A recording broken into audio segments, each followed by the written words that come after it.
ఎందుకు తమిళ ప్రజలు ఇక్కడ విజయ్ని నమ్మారు? ఎక్కడ డిజాస్టర్ అయ్యారు?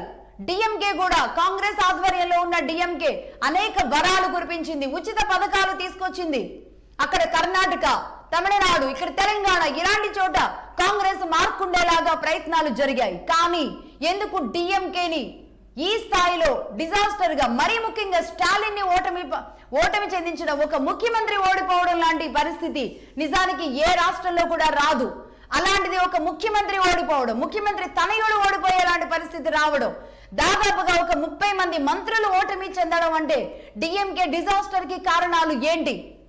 బయటికి బాహ్య ప్రపంచానికి కనబడని డిఎంకే అకృత్యాలు ఏమైనా సాగాయా?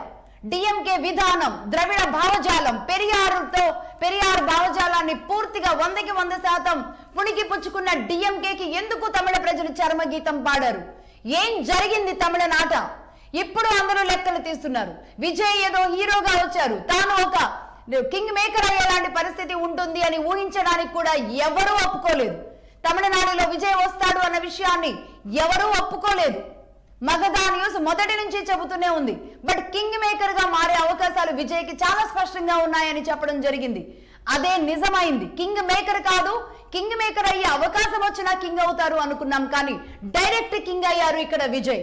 230 విమానాలు ఈ నెంబర్ ని మార్చేశాయా? లేదు అంటే మొత్తం చెన్నై ఓటర్లందరూ వెళ్లి మార్చేశారా? మహిళలందరూ మార్చేశారా? మరీ ముఖ్యంగా తన కుటుంబం నుంచి తనకు వచ్చిన ఎదురు దెబ్బ మామూలు ఎదురు దెబ్బ కాదు. పర్టికులర్ గా వాళ్ళ విడాకులు ఏదైతే ఉందో అది విజయ్ కి పెనుముప్పుగా మారుతుంది అని భావించారు. తన కొడుకు ఎదురు తిరిగాడు, తన భార్య ఎదురు తిరిగింది, తన రాజకీయ జీవితం ఉండకూడదు అని తన కుటుంబం బలంగా